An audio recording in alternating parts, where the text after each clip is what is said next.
Welcome to the Golden State Media Concepts, America's Still Beautiful podcast, a weekly news podcast covering all the top positive and uplifting news stories. Are you tired of the same old news?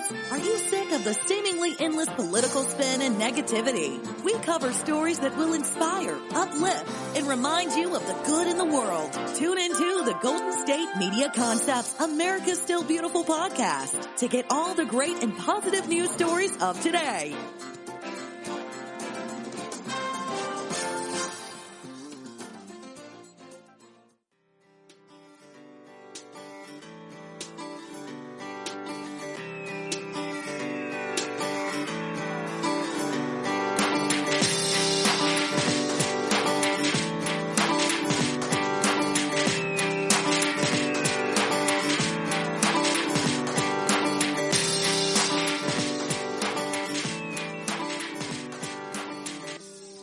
Thank you for tuning in to the GSMC America Still Beautiful podcast, brought to you by the GSMC Podcast Network. I'm your host, Emily Ferrier, here to bring you some of the most uplifting stories in these trying times.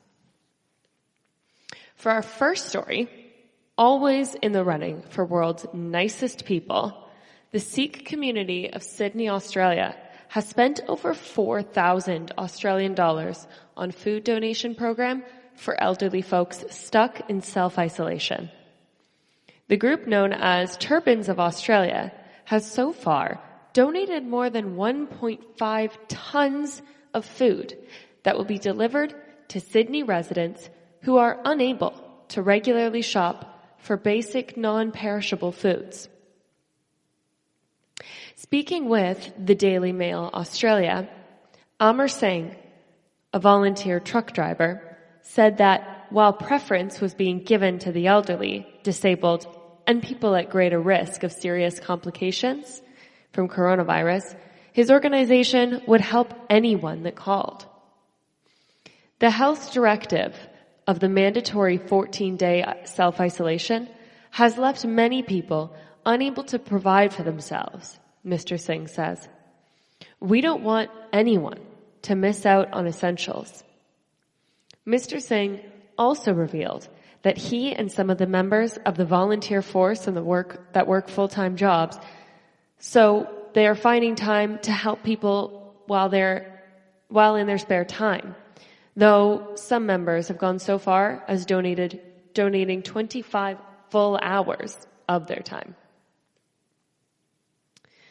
Another organization of Sikhs, Sikh Volunteers of Australia, based in Melbourne, we're delivering 1,000 home-cooked meals to elderly and others unable to go to grocery stores shopping during the pandemic, predominantly in the city's southeastern neighborhoods.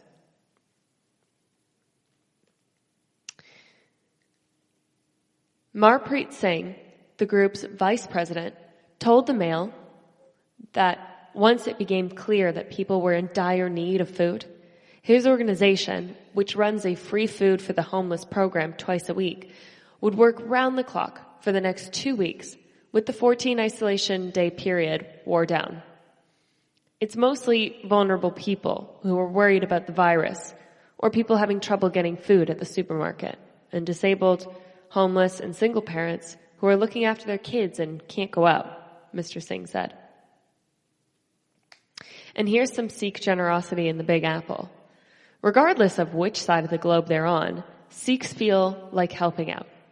In New York, the Sikh Center of New York prepared and packaged more than 30,000 meals for Americans stuck in self-isolation. Because 30 times more food was being handled in New York than Melbourne, strict hygiene procedures were observed that involved wearing gloves, masks, social distancing, and sterilization of equipment and services. Like in Australia, the food packages would go mostly to people who are especially vulnerable to the coronavirus, the elderly, disabled, and would be delivered by volunteer drivers thoroughly examined by physicians to ensure they are free of the virus.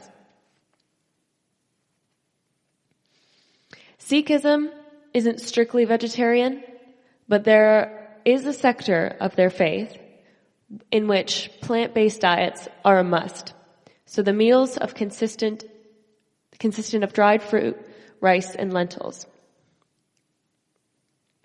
According to ANI News, several Sikh organizations in the East and West Coast, as well as in between, are prepared to work with government agencies looking to help to distribute food or medicine to community members who need it. We've requested Gurudwaras across the country and the world to especially reach out to the stranded Indian students and provide them with meals and shelter, which will help give relief to many worried parents back in India. Jathedar Harpreet Singh, Sri Akal Takit Sahib, and the spiritual leader of the Sikh community told ANI. In other good news for coronavirus. Ooh, that was well timed, that cough. James Dyson, the manufacturing mastermind behind cyclone vacuum technology and other inventions, received a personal call from the UK Prime Minister Boris Johnson to build ventilators, a medical device sorely needed for the treating of COVID-19 patients. A ventilator supports a patient who is no longer able to maintain their own airways, but sadly there is currently a significant shortage, both in the UK and other countries around the world. Dyson wrote in a letter to his employees. Ever eager to play Nikola Tesla, Dyson and his company got to work every day. In just 10 days, invented and built a brand new, easily duplicated ventilator. This new device can be manufactured quickly, effectively, and at volume, said the English innovator. The British government put in a purchase order for the first 10,000 units. Already a billionaire, Dyson has donated 5,000 more to international hospitals as they are short on emergency equipment. UK Business Minister Alok Sharma said he wanted to see prototypes coming forward in a matter of weeks before we move to large-scale production in a BBC Radio 4 interview, adding later that any model had to meet the National Health Service requirements and are safe to use. What he said is, the core challenge was how to design and deliver a new, sophisticated medical product in volume and extremely short space of time, Dyson told the reporter according to CNN News. The race is now to get it into production. Production for the ventilators is slated to finish early in April, which could be vital to curbing some of the more fatal causes of the virus. So we've got some ventilators on the way, which we desperately need. We need them in America as well. But there is a new way to get them. So that is excellent news. And we've got the incredible Sikh communities all over the world, including Australia and America, that are making a huge difference and donating their time, their energy, their food resources to aid people that are having a tougher time during this crisis, as there are certain groups of people that are more vulnerable, including the elderly, people with compromised immune systems, people already suffering from certain illnesses, etc. And it's so beautiful to see them coming together and helping out. In the world could do with a lot more of that. So it is really beautiful to see that. When we come back, we're going to switch gears just a little bit. We're going to talk about the ecosystem and then a couple of good things going on with the ecosystem and the environment. So stay tuned for that when we return from our break. So don't go anywhere. The GSMC Life and Happiness Podcast takes you on a journey of exploration. We'll discuss tried and true methods alongside the latest trends of how to best live your life to its fullest and happiest. From psychology to meditation, science to self-help books, the GSMC Life and Happiness Podcast will help you to discover what makes you happy and how you can live life being the best you possible. Download the GSMC Life and Happiness Podcast on iTunes, Stitcher, SoundCloud, Google Play, or anywhere you find podcasts. Just type GSMC in the search bar.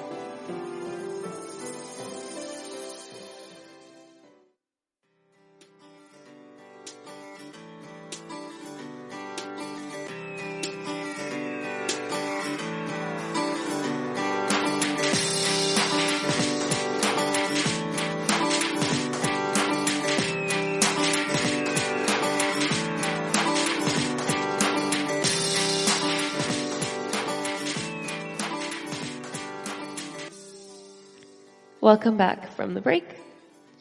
When we left off, we were specifically talking about Dyson and their new ventilators that they've been trying out. And now we're going to switch gears a little bit. Although the Appalachian Mountains are often only thought of as coal country, the ecosystem as a whole is one of the richest and most biodiverse seasonal deciduous forests on Earth. In addition to the mountains boasting rich populations of freshwater mussels,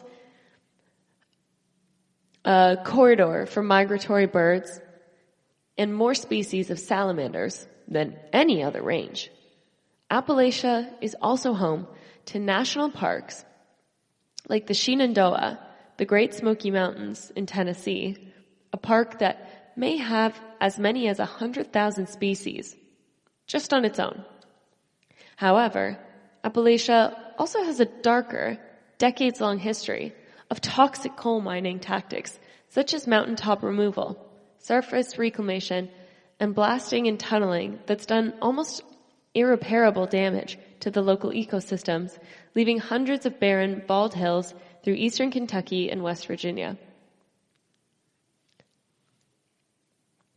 These were the scenes which characterized Patrick Angel's life and career as a coal industry regulator through the late 20th century. But in 2003, the Kentucky native had the power of spirit to turn over a new leaf and begin to undo years of environmental degradation that were caused by the policies he once enforced. Now 70 years old, Angel, an ex-coalman turned sheep farmer and father of 5, has been the driving force behind a regreening of coal country that has given out-of-work miners a chance to undo the environmental damage that they contributed to during the coal's heyday.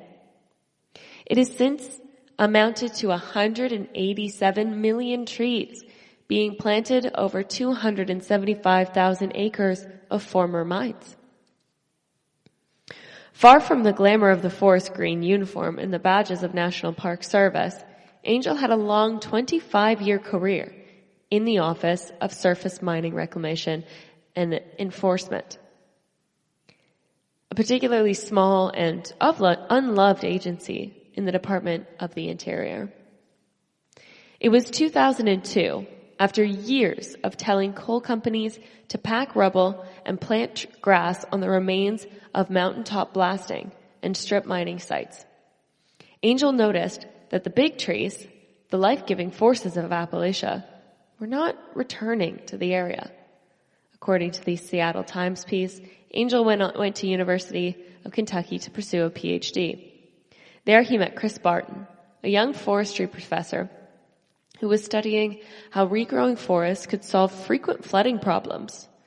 Barton then went on to become Angel's colleague, and he opened up a new position in the OSM specifically to work on reforesting old strip mines and mountaintop removal sites. In 2004, Angel, Barton, and others created the Appalachian Regional Reforestation Initiative and held the inaugural meeting in Stonewall State Park, West Virginia. Regulators from all forms of government, scientists, environmentalists, and even coal miners agreed trees should be planted on mines. Within just a few years, almost all new mines in the states of West Virginia and Pennsylvania and Virginia were reforested upon completion rather than packed tight and hydro-seeded with grass. For the first time in my career, I saw OSM get favorable press, Angel told the Seattle Times. Angel and Barton's journey has not been easy, as tree planting is much less profitable than mining. Why would someone who once made $60,000 or even $100,000 work harder for a fraction of the pay under no job security? Asked one Kentuckian, a former hire under Angel's Green Job program. Since Obama-era coal regulations made it all but illegal to close a mine without reforesting the area, the slow work of reforesting the area continues without the help of big-name environmental groups or major funding. Instead, work is being continued by the suite of people from mountains of the West Virginia and Kentucky understand the beauty and importance of their forested homes. In other news, to celebrate its 60th birthday, the nation of Madagascar held its longest ever tree planting ceremony, with millions of seedlings going into the ground in just a few hours after the speech is concluded. The country is preparing to plant 1 million trees for each year of its 6-decade history. The government has the challenge of making Madagascar a green island again. I encourage people to protect the environment and reforest for the benefit of the future generations, President Andy Rajoelina at the launch event in Anakazobi district, which is 60 miles northwest of the capital. According to 2 Madagascar writers, the election on a platform that promised make Madagascar green again is the accumulation of months of hard work by many organizations, assuming about 100 million seeds, to place in cultivated nursery beds, with schools, NGOs, government ministries, and even Army lending a hand. Some officials support the project worry that there won't be enough follow-up to ensure that the trees make it to adulthood, but Madagascar's environment minister vowed to provide support.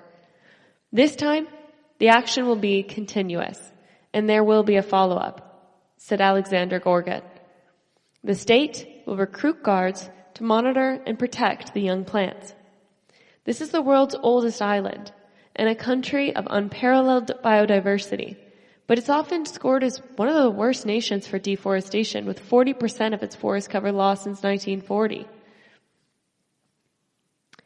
That's one of the reasons the Environmental Ministry and partners are planting trees to bear fruit and spices, which can be harvested for export. Recent movements turn into education, government protections of land, and the training of rural communities to regard themselves as forest protectors, which has all helped slow the decline of forests and exotic wildlife populations. Here we have the mangrove leaf. You take it, you plant in the lower third of the mud, and then you take 2 steps down, plant another one, says the retired politician with a smile ear to ear. Forests are one of the most resilient habitats in our planet, which is why they're also being the most exploited.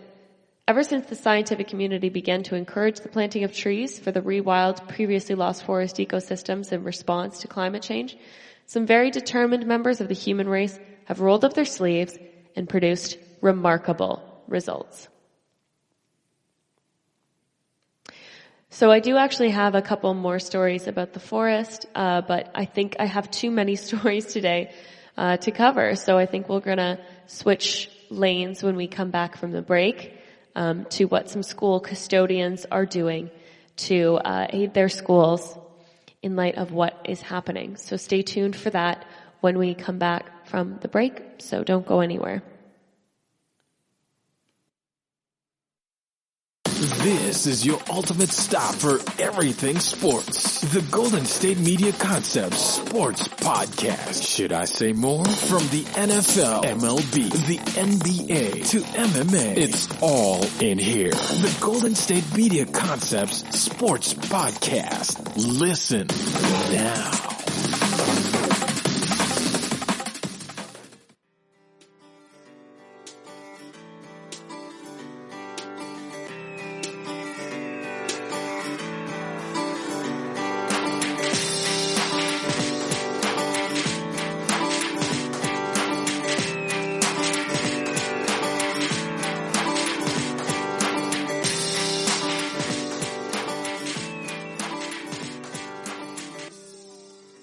Welcome back. Before the break, we were talking about some positive things happening in our environment. And now, as a means of thanking school custodians for the extra mile, making sure that school facilities are kept clean and sanitary during the outbreaks, appreciative parents all over the country have raised thousands of dollars for their district janitors. Prior to state legislators closing down schools to curb the spread, 2 public schools in Williston, Vermont, were temporarily closed earlier this month after a staff member fell ill.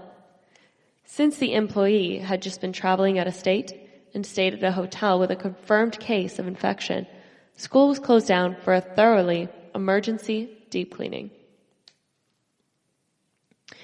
Brooke Thomas, a mother of 4, has been discussing the incident with a number of her fellow school parents in a Facebook group where she got the idea to raise money for janitors conducting in the deep cleaning. I said, we need to recognize that these staff members who are going into potential contamination disaster zone, really, are putting themselves at risk, Thomas told CNN. It's already underappreciated as it is, and it's not a job that gets a lot of respect. It was a feel-good way to get people to recognize that. In just one short week, Thomas's Facebook fundraiser for the custodial staff at Allenbrook School and Williston Central School surged past its original goal of $200 and raised more than $7,400 in donations. Like Shauna Linsky's GoFundMe page, campaign for the custodial staff at her children's school in Sherborne, Vermont, which already raised more than $4,000. Inspired by neighbors in Williston who raised over $7,000 for their custodial staff during the COVID-19 pandemic, let's come together and pass on this act of kindness in our own town, wrote Linsky. According to ABC News, another crowdfunding campaign from Medfield, Massachusetts also raised more than $9,000 for their custodial staff. And there are plenty other school-involved stories, such as in Gotham Middle School, they create weekly music videos just for fun. Obviously, they can't do them together anymore, and most of the 8th graders have been heartbroken. So, they've been creating virtual music videos with 8th graders sending videos of themselves dancing, singing, and sanitizing at home. And their song choice, what doesn't kill you makes you stronger. And here's another team of a little school story, school age at least story. These 2 teens, big hearts in their break for high school from Maryland, was the highlight of 73-year-old Jimmy Kraft's week. The 2 sophomores from Montgomery Blair High School in Silver Spring, Maryland, have devised a way for Marylanders to get together and to protect their grandparents and loved ones who have health conditions by delivering the groceries and necessary supplies that they need. Kraft, a retired grandfather, has been sheltering at home during the outbreak, unable to shop for himself. He's also raising his grandchild, who's severely handicapped. Concerned about contracting COVID-19 and bringing it home to his grandson, Kraft was yearning for some fresh food to be delivered, and then he found teens helping seniors. Soon, Matthew Cesarto and Drew Pye showed up at his door with a bag full of groceries. In the service project, teen volunteers maintain the proper social distance from the people that they serve, and they show meticulous care while shopping. They wipe down their bags that they're delivering, and they offer curbside pickup when possible. Bags of goods are left at doors, and cash is exchanged the same way. It's gone from extremely casual to extremely operational very quickly. This is one of those times I'll remember that people are willing to look out for one another and to have each other's back. The idea came about when two teens shopped for their elderly grandparents and for their neighbors. Word spread quickly through neighborhoods, and they distributed flyers throughout the surrounding area. In just 3 days, the teens have recruited several volunteers from other private and public high schools in Maryland, as well as in Washington, D.C.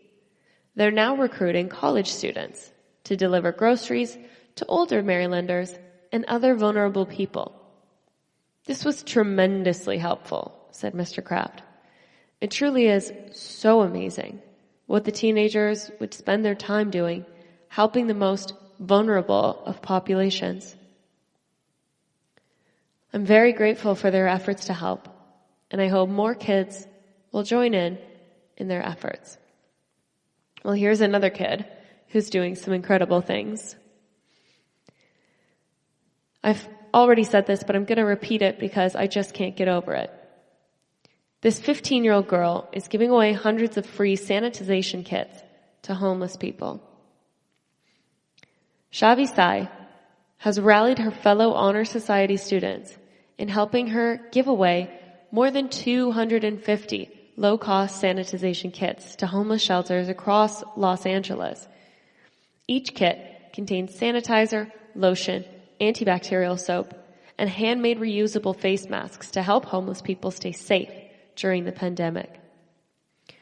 Although Tizaro High School students have already had an impressive track record for charity work, she says she was inspired to pursue this particular labor of love after hearing Governor Gavin Newsom's recent speech addressing the state homelessness crisis. They don't have the necessities right now that are crucial to remain clean, and stay germ-free, Shavi told CNN. It's important for people to step in and do whatever they can to help, even if it's just one person.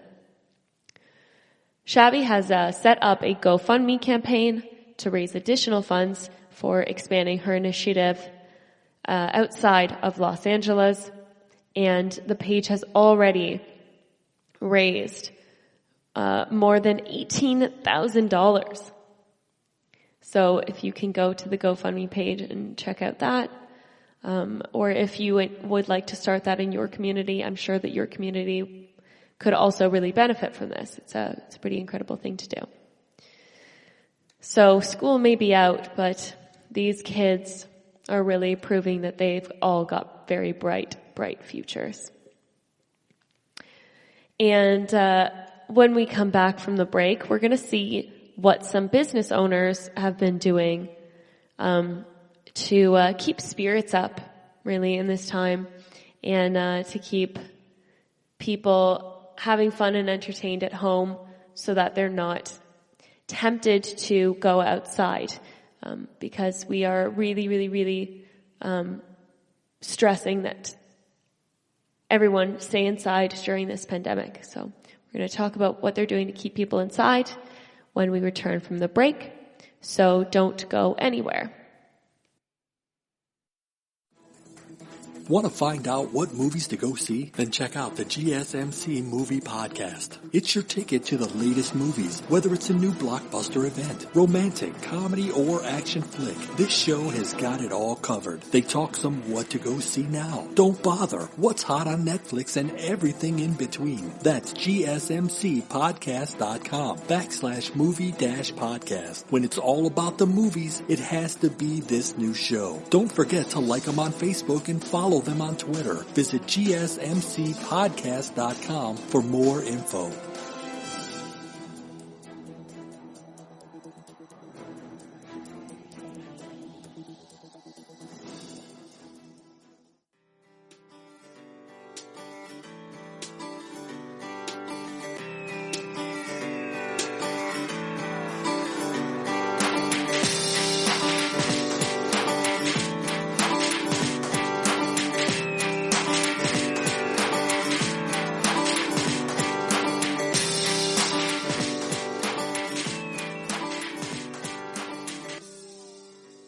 Welcome back. When we left off, we were talking about some incredible youngsters that are helping in their communities to support people through these really tough times. And now, this ex-landlady who set up a virtual pub to keep people entertained during the lockdowns, has been forced to employ bar staffers as a means of coping with her 14,500 online customers. Since 40-year-old Joe Botel launched the virtual pub Facebook page just over a week ago, she's been regularly hosting live music, quizzes, DJ sets, open mics, and comedy nights. And she started the page in order to keep her local English community together after running the Noel Arms in Melton Mowbray in Lancashire for several years. However, the group has become so popular that it's attracted members as far away as Australia, the USA, Canada, Spain, and Italy. The flood of visitors has forced the mother of two to enlist the help of international staff members to keep her customers entertained when she goes to bed. She currently has a team made up of 10 bar staffers, who talk to customers and bouncers who moderate the people allowed into the pub. Hundreds of people have been sharing selfies of them enjoying a tipple from home as they tune in to watch DJ sets on Friday night or a comedy show on a Sunday. Botel, who's from Spot in Derby, says the pub is the biggest she's ever run, and the page has turned into a full-time job during the COVID-19 outbreaks. It has completely blown up. We've got 3,000 members just waiting for approval. It's like there's a queue at the door to get in, says Botel. It's the biggest pub I've ever run, and I can't believe how popular it's become. It just started as a way for the locals in Melton Mowbray who know the pub just to keep in touch. Now I've got people in Hawaii tuning in to watch DJ sets and people stranded in Italy watching comedy nights with their mom in Britain. It's nice to be able to bring people together in these difficult times in the most British way possible. It's pretty much like going to a pub, but doing it from your living room or back garden. It's keeping communities entertained and friends and family connected together. It's like running an actual pub without the hassle of serving booze. I have to delegate jobs to my team, she continued. I have to ask a friend in Australia to moderate the page throughout the night and make sure there's entertainment for patrons 24/7. I have people looking after the technical side of things and others doing tutorials for new users. I've got moderators who are like bouncers, vetting who can come in, and the bar staff chatting to people over a virtual bar counter. A bit closer to the nucleus of the idea is a landlady pub in Melton is offering delivers drinks to people. But most people are just drinking from home. We're encouraging people to drink responsibly, though. We have coffee mornings as well. As a landlady, you tend to be a pillar of the community, who people turn to in times of need. You're there for the good, the bad, and the ugly, pondered Botel. You almost have a moral obligation. The pub is an extension of the home for most people, and now their homes are an extension of the pub. There are ways of key workers getting from work in odd hours, and it's a way to connect with people. I mean, keep it lighthearted. And there's a lot of banter, but I don't tolerate bad language or derogatory comments. I'm a bit of an old school lady like that. But it means I need a team of people to moderate the page and arrange the artist to perform. It's like we even have a private green room. It's like running a TV station. Music and quiz nights have been running through Facebook Live video feeds with answers posted in the comments. Last Sunday, a comedy night was hosted with 4 performers communicating through Skype which they filmed on YouTube and posted on a page. This weekend, Joe Wick's style boot camp was hosted in the morning, followed by a cocktail making class in the afternoon, live music, and quiz in the evening. Performers have been able to share their PayPal details to viewers who can donate if they choose to. There's even a thought of the day from 101-year-old gentleman Jim, in the stereotypical old man in the corner, who will sit with his half pint of mild. Everyone is buying into this so they can sit home and be entertained, as if they're in the same place. It's a haven, says Botel. Some members of the page have been playing it through their television. So it's like having pub singers right in your front room. Everyone seems to be really happy with it.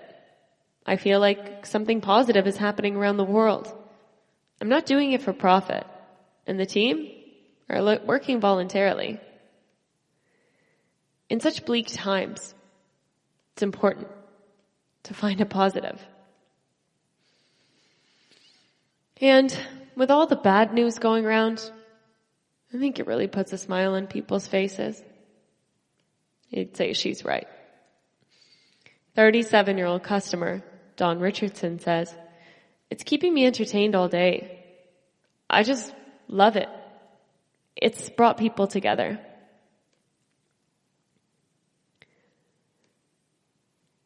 This is absolutely beautiful. There is so much on this, like somebody posted that it was their birthday and people posted happy birthday to you, and, posted little videos for her to enjoy. People post pictures of them cheersing with a pint. People post little things, little games that are keeping them entertained as well. It's just like a little sweet little let's all hang out even though we're not actually together. There's also a what's your isolation cocktail name quiz on there. And mine would be Flaming Melons would be my isolation cocktail name. Flaming Melons. I assume that that's something with melon ball and fireball, which actually sounds quite awful. So I don't recommend doing that. But it's pretty fun. It's pretty fun to go into that virtual pub. So give it a check out. The virtual pub on Facebook. And, get one started yourself, if you're an artist at home with no work right now, get yourself a virtual pub started. Have people going in and doing their art and entertaining people, because we need art more than anything right now, and they're the ones out of work. So, get it going. And when we come back, a very generous Australian cafe owner and what he's done amidst these outbreaks. So we're going to talk about that when we return from the break.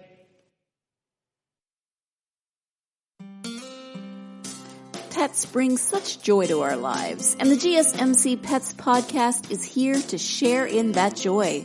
We'll tell stories of pets finding their forever homes, acting in unexpected ways, being helpful, or just being silly. Whether you love dogs, cats, llamas, reptiles, fish, or you've never met an animal you didn't like, the GSMC Pets podcast is for you.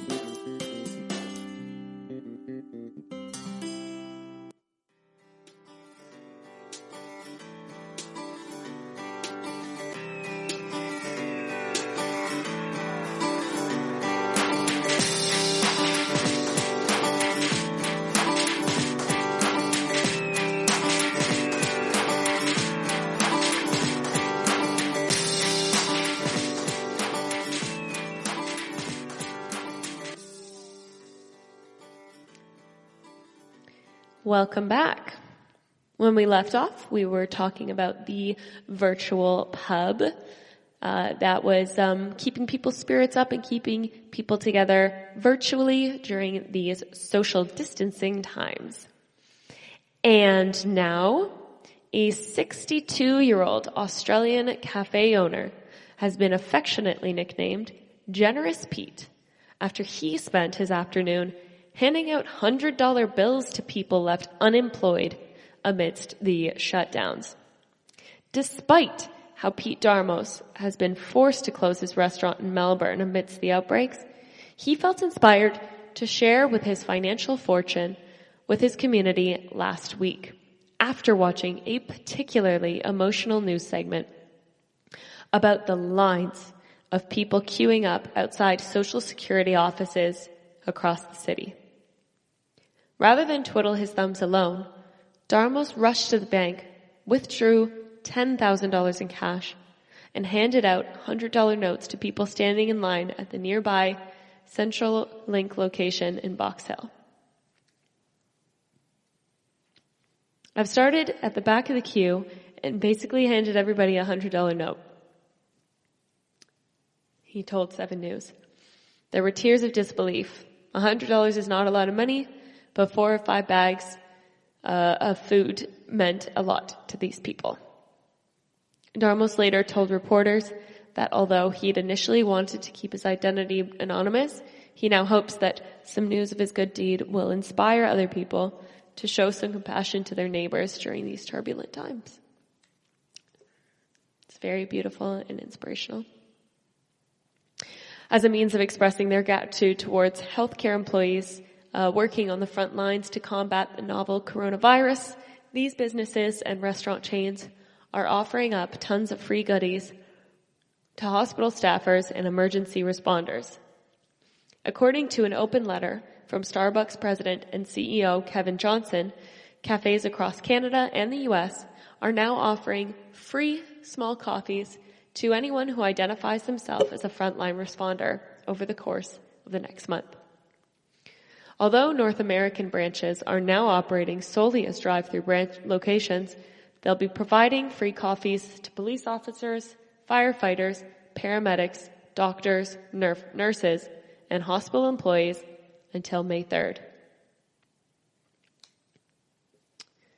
This moment in time, the world is united in an effort to mitigate the effects of COVID-19. Requires coordinated action by governments, healthcare providers, businesses, and people in every community, wrote Johnson. Working together, we're making a difference, and together we will overcome this unprecedented challenge. International donut chain Krispy Kreme is also offering free boxes of donuts to healthcare workers every Monday starting March 30th, yesterday, for National Doctors' Day. Just go to a Krispy Kreme drive-thru, tell us what you need, show us your employee badge, or the Krispy Kreme website. That's it. Pick up some free donuts, free dozens on the way to work for you and your colleagues, or maybe a free dozen on your way home for a family after a long shift. Hey, healthcare pros, you're incredible. a sweet thank you for all you're doing. A free dozen for you on Mondays for National Doctors Day from the 30th of March to the 11th of May. Every Monday. This is on Krispy Kreme's Instagram, sorry.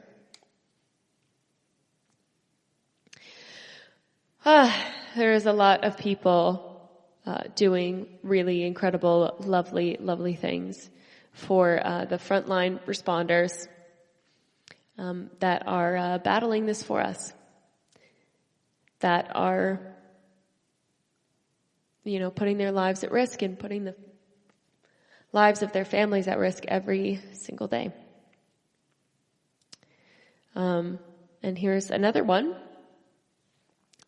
Since Crocs has always been a popular non-stick cleanable shoe option for hospital staffers, the company is also giving away free pairs of shoes through their online site.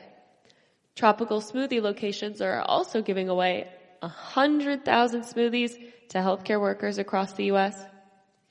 In cafes across the country, Tropical Smoothie Cafe family is working tirelessly to support our local communities, which are currently facing unprecedented hardship, says Charles Watson, CEO of Tropical Smoothie Cafe. Our safety is dependent upon the selfless, hard work of our local healthcare workers and first responders, and we want to help them any way we can. The 100K smoothie giveaway is a simple but impactful way of showing our gratitude and bringing a smile to their faces, one sip at a time. Some more business offers in a list from Thrillist.com. The Starbucks, obviously, Krispy Kreme, Delta Sonic. Each Delta Sonic location with a brick oven will offer a free meal to all doctors, nurses, and EMTs, firefighters, and police officers with a valid ID. Circle K, first responders can get a free coffee, tea, or Polar Pop fountain drink when they show ID. Steak and Shake, the chain's new We Are All Essential program, is offering people in a ton of industries 20% off any steak burger and an order of fries. It includes nurses, first responders, doctors, cashiers, flight attendants, grocery store employees, pharmacists, and others that are on the list of essential workers. Tropical Smoothie Cafe, as we said, Pizza versus Pandemic, a partnership of 3 organizations, including a local pizza shop delivery app. Slice is taking donations and suggestions for healthcare workers to use a free delivery of free pizza. Taco Bell, everyone is getting nacho cheese Dorito Locos Taco, no purchase required. It's actually free to everyone in the country. Local healthcare workers getting free burritos at Carina's. Mexican seafood in San Diego, California. Firemen, policemen, hospital medical staff, EMTs, and paramedics can stop into Carina's for a free burrito. Los Angeles and San Francisco, California, offering a free meal to medical staff at any of 4 locations. The Melt Shop in New York City is offering a free sandwich for any hospital worker. McDonald's in Southwest Louisiana, a couple locations there, are offering free meals to first responders, healthcare workers in uniform with ID. Manhattan Paris Baguette is offering free coffee to all NYPD and FDNY. Crocs, as we said, Be Clean Car Washes, Bobby and Steve's Auto World are also giving away free things to first responders when they give ID. When we come back, some weird things to try while you're in your quarantine. So stay tuned for that. The GSMC Life and Happiness Podcast takes you on a journey of exploration, We'll discuss tried and true methods alongside the latest trends of how to best live your life to its fullest and happiest. From psychology to meditation, science to self-help books, the GSMC Life and Happiness Podcast will help you to discover what makes you happy and how you can live life being the best you possible. Download the GSMC Life and Happiness Podcast on iTunes, Stitcher, SoundCloud, Google Play, or anywhere you find podcasts. Just type GSMC in the search bar.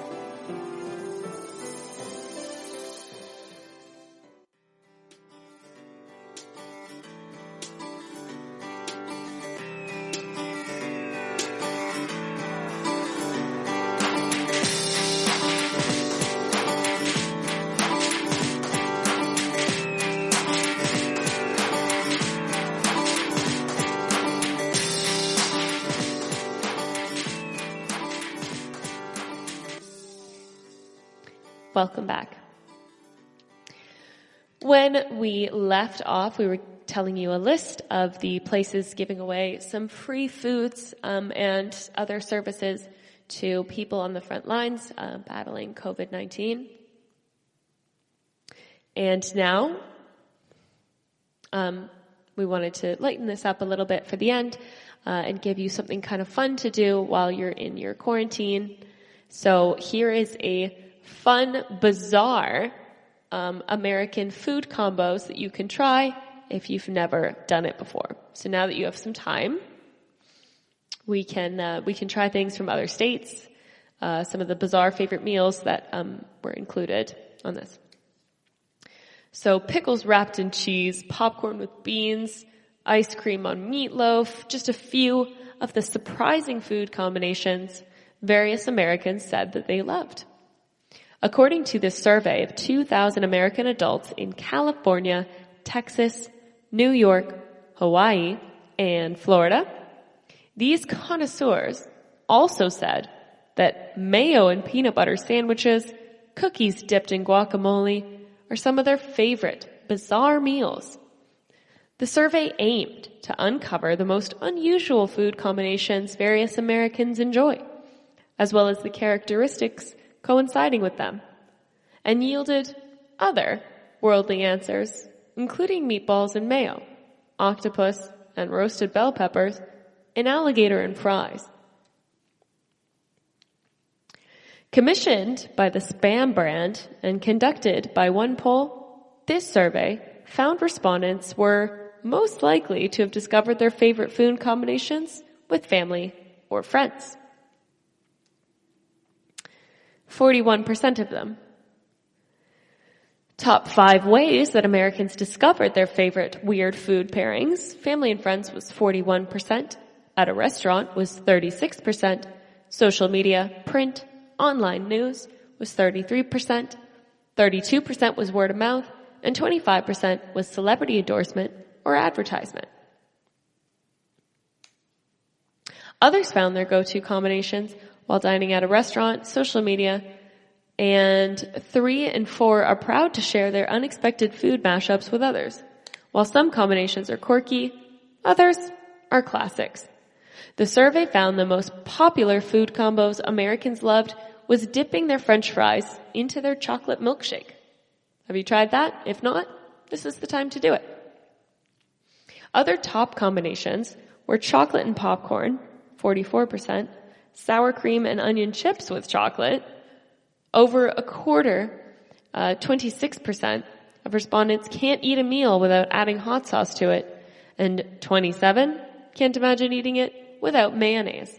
Beyond hot sauce and mayo, though, 28% will not eat a meal without a salt shaker handy.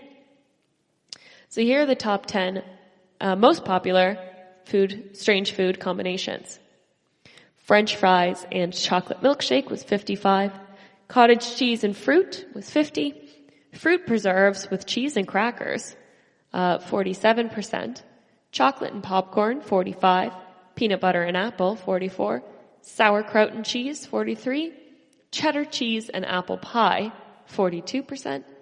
French fries and pickles, 37. Cold pizza and ranch dressing, 36. Sour cream and onion chips, and chocolate was 36%. Also interesting, half of those surveyed said that they would freak out if their different foods touched each other while on their plate. 39% said sometimes they choose to eat their dessert first. 41% skip breakfast altogether to enjoy a larger lunch instead. Nearly half get a hankering for a specific snack while their friends talk about recent food experience, while a third get a specific craving when they're extra stressed. So here are the top 5 things that spark those food cravings. These are things you can watch out for right now.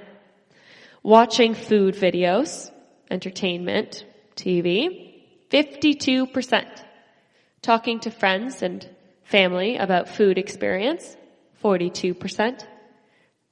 And this is to prove this works. Seeing an advertisement for a specific food will spark your food craving by 41%. Looking for recipes, 36%. And stress, 32%. And 52% of Americans say that their craving, mostly experienced at night, are brought on by watching food, videos, or another type of entertainment, whether online or TV, containing food. Through their search, Americans have found an affinity for popular food trends, including flavored gnocchi, 39%, Spam misobi, which contains a block of rice wrapped together with nori, the tradition of Japanese sushi. Cauliflower pizza crust was 31%, all of which they said that they would enjoy again. So while you're in your quarantine, maybe you can try a little bit of this, to see what other kinds of weird food combinations you would like to try while you're in this quarantine, Challenge each other.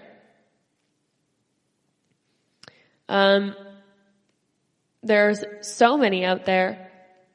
There's a list of BuzzFeed that includes Cheetos and milk, peanut butter and pickles, frosted flakes with cheese, melted chocolate on pizza, peanut butter on a hamburger, peanut butter and deli sandwich with Doritos in the middle, salt and pepper on apples, honey on pizza, onion or fries dipped in honey, peanut butter and cheese, Oreos dipped in orange juice, vanilla ice cream with soy sauce, banana and cheese toasties, Funyuns and cream cheese, popcorn and ketchup, grape jelly and scrambled eggs. So try some of these while you're at home, just to see what kind of weird things that you might be missing out on. It might be fun, or it might be awful. So you'll never know until you try. So give us a try. Let us know what you tried, what the weirdest things you've tried, and love to hear some of them, the weird things that you enjoyed, and maybe I'll try a few myself, and I'll let you know next time.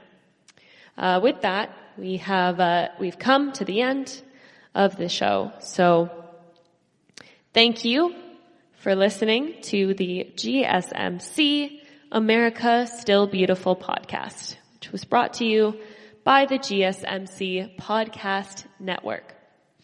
I'd like to ask that you please remember to subscribe to the show and to write us a nice review if you can. And please rate the episode. That really, really helps us. Also, please follow us on our Facebook, Twitter, and Instagram pages. Remember to maintain your proper social distance. Remember to be kind to one another. Help out if you can. Wash and sanitize your hands. Only go outside if you absolutely have to. Be clean, be careful, be safe, be loving, and have a good night.